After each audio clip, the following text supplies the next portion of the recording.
Can you do more with less? No, we're not talking about stripping your resources or having less staff help you out. We're talking about communication.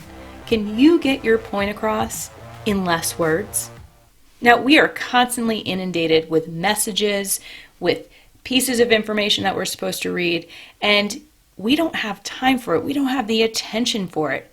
And so many times, our message is getting crowded and lost, leaving us to feeling misunderstood, misrepresented, and lost in the shuffle.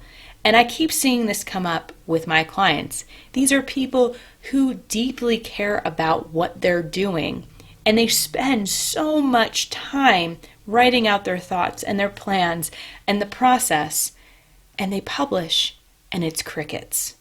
And they're left scratching their head, wondering what happened. Why didn't people read it?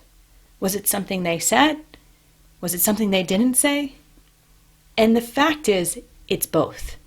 It's what we're saying, it's how we're saying it, and it's how we're positioning our thoughts. So I want to ask you this question. Can you get your point across in 7 words or less? Here's a hint. Think about your message as a headline. It could be a Netflix show, it could be an article, it could be a blog, it could be a podcast episode. In that microsecond of reading that title, you're going to make a decision whether you want to read more. So think about what needs to be included. It's probably a top of mind topic, so something that's an issue that you care about, or it could be related to the who. So who does this affect? And then why do you need to read it? What is the underlying subheader? So the first 7 words is about grabbing attention. So do more with less. That's it. 1, do more with less. That's 4 words. Now, how do we say more with less? Get your message across with less. So we can tweak and finesse this. But think about yourself from the reader's perspective. What is it that they need to know in those initial microseconds to grab their attention? And then, what is the sentence or two to follow that gives them more information, more clarity, so they know to dive in? So if you've heard of the TLDR, that stands for too long, don't read. That would give people the opportunity to read the first 2 pieces of information and get more understanding about where you sit on things, what you're trying to express.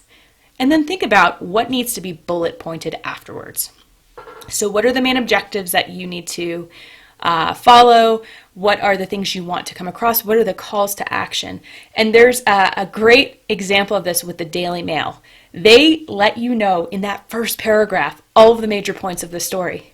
And then you can go and read a little bit more. And honestly, they don't really add anything more. It's a lot of restating of the bullet points, but they'll expand on those ideas. So if you're someone who is notoriously verbose and you know who you are, think about how do you create a header, a subheader, and 3 to 5 major bullet points to get your ideas across. Did you know that the average person can only retain 4 to 7 pieces of information? And imagine if they have to spend all of that energy sifting through your message to find the point of the story. So, if you want to be helpful, if you want to be understood, make your points known. Put your points out there. If people want to learn more, they're going to read more. So we can't hide the action. We can't hide the prize. We need to make it out front and center. So don't bury the lead. That was the phrase I was looking for. I knew it was going to come to me. So think about what is it that you want to communicate? Who needs to know about it? Why is it important? And then if you want to expand on your process, make sure you're using headers. Think about things as phases or topic lines so that people's eyes can immediately follow through. And make sure you have page breaks, meaning that you have paragraphs with space in between. Because I don't know about you, but when I see big, bulky paragraphs, I'm immediately thinking that you haven't taken the time to refine your ideas, which means that I'm going to have to do a lot of work to figure out what you're trying to say. So just by taking the time to sort it out, to order it, and to create space, it immediately builds trust with the other person because it feels like you've put the thought and attention for the reader and the viewer. These are basic things. And if you're thinking, well, Lauren, they should just know that I care. They should just know that like I'm being thoughtful. Look how much time I put in putting all these words on paper. And assumption is not your friend in this. We want to assume best intent, but the reality of this is people just do not have the time and attention. And especially if you are a process-oriented person who likes to knock things out, we call it quick starts, then you are not going to take the time to read it. You're immediately going to go, oh, here we go again. Here comes the novel. And there might be an inner joke about it, but you're getting all of your thoughts and your hard work lost. So this is not about changing who you are. This is about refining for your audience. So take all of that work that you've done and put headers on it. Sort it out.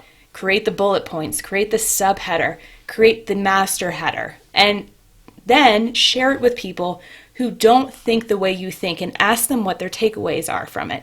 What could be missing? How do they drive it home? So just by switching the perspective of the audience will help you objectify it and take it less personally.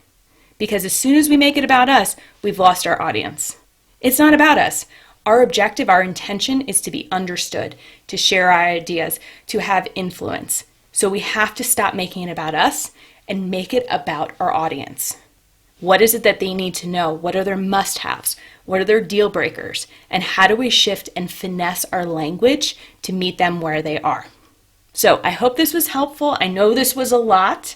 I wanted to have something really quick and ready for you because this is the key to helping you be better understood and to lower your stress and frustration when you're spending all that time and people aren't reading it. So go ahead and try it. If you need some help workshopping it, feel free to send me kind of like a general paragraph and I will help you find a 7-word solution, I promise. I've done it for my clients. It's super fun. So as a reminder, if you are not subscribed already to the Spitfire podcast, you can go ahead and do that. We're on Apple Podcasts, Spotify, Google Play, all those fun places.